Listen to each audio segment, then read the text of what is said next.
Regarde-moi. Ressens-moi. Atteins-moi.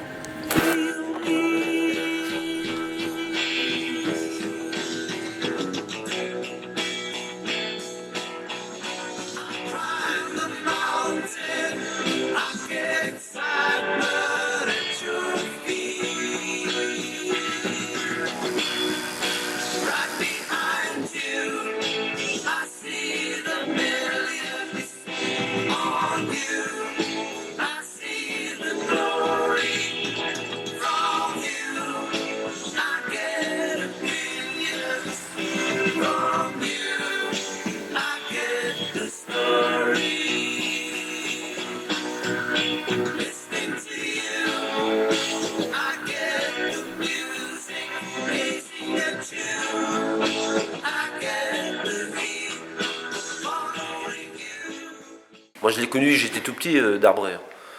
Je le voyais sortir de sa déesse des bronzes. J'avais 8 ans, mon père était encore vivant, il venait voir mon père, c'est des copains. Il n'était pas en Mayenne encore, il était à Paris. Il venait de temps en temps en Mayenne, il s'arrêtait toujours au Grand Cerf. Et on mangeait ensemble. Et il sortait toujours des trucs magnifiques de sa déesse. Que je me souviens, il avait une déesse. Et il disait à mon père, viens voir Roger, il allait livrer des particuliers, des privés, quoi, collectionneurs privés. Il sortait des trucs de fou, quoi. Quand t'es gamin, que t'as 8 ans, tu vois ça, t'hallucines. Enfin, moi je trouvais ça génial, je me disais putain, ce mec-là, il travaille en s'amusant, quoi. C'était ça, quoi. Il fait des choses magnifiques. Enfin, ça me correspondait, je trouvais que je me retrouvais dans ça, quoi. De faire des choses de ses mains, en donnant le meilleur de soi-même, quoi. Enfin, des belles choses. On sent qu'il y a très tactile, quoi. Donc, je trouvais ça génial, quoi. C'est pour ça que si j'ai fait de la sculpture, moi, je pense que c'est grâce à Darwin. Ma première sculpture, je l'ai faite. C'était une tête de bœuf à Arcueil, quand il avait sa fonderie à Arcueil. Il m'avait amené de la terre, il m'avait fait une petite armature en croix. Et j'avais fait une tête de bœuf, j'avais bossé là-dessus, quoi. Et il revenait de temps en temps me rectifier et tout. Et à la fin, moi je bouinais beaucoup, j'étais un gamin, je faisais des petites boulettes, j'étais en train méticuleux, tu sais. Et à la fin, lui, il est venu avec un couteau, il a mis quelques coups de couteau comme ça dans la terre, et tout de suite, le bœuf, il était là, quoi. Tout de suite, il y avait la présence, il y avait la dynamique. Donc, quelques coups de couteau comme ça dans la terre, par facette. Et ça, c'était ma première leçon de sculpteur. Qu'il n'y avait pas besoin d'être là, gna gna, crin crin. Qu'on pouvait aussi tout de suite, tac, en quelques mouvements, quelques coupes dans une terre, dégager quelque chose. Mais ça c'était Louis Darbois.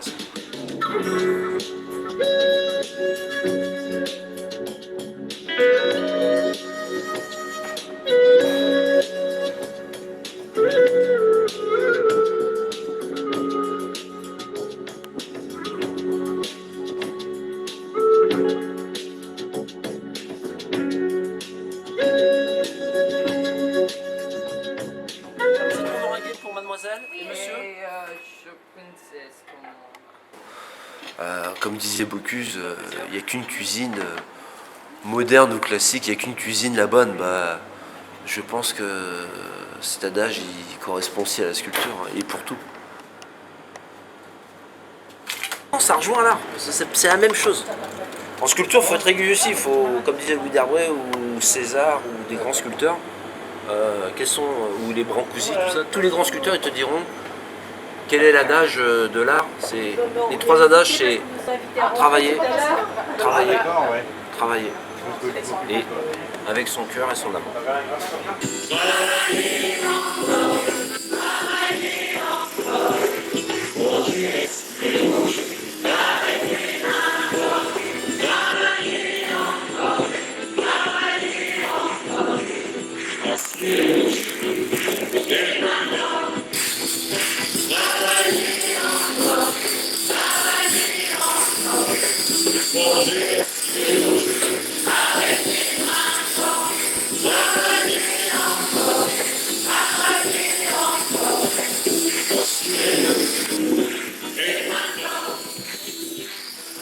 Là, je suis sur un point, un rond-point où j'ai plein d'itinéraires possibles en fait, qui peuvent donner toutes sortes plein d'écritures différentes, plein de techniques différentes qui vont t'amener vers des chemins différents.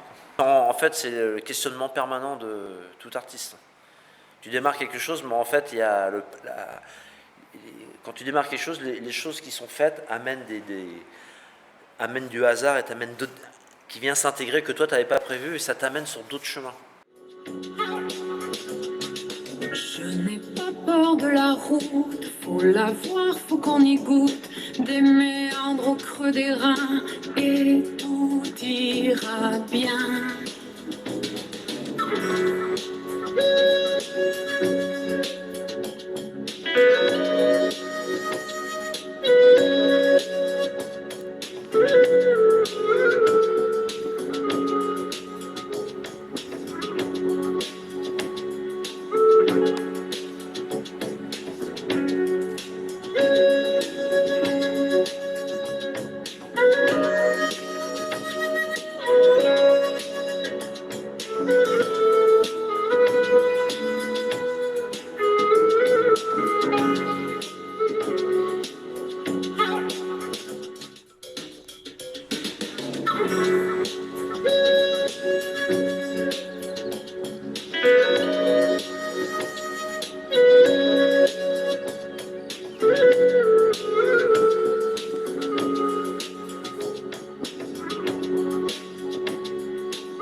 Faut laisser aussi des choses là-haut intégrer ta sculpture.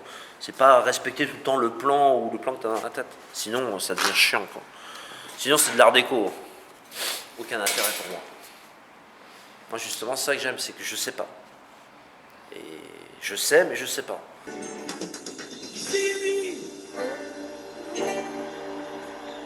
Feel me, touch me, feel me, see me, feel me, touch me.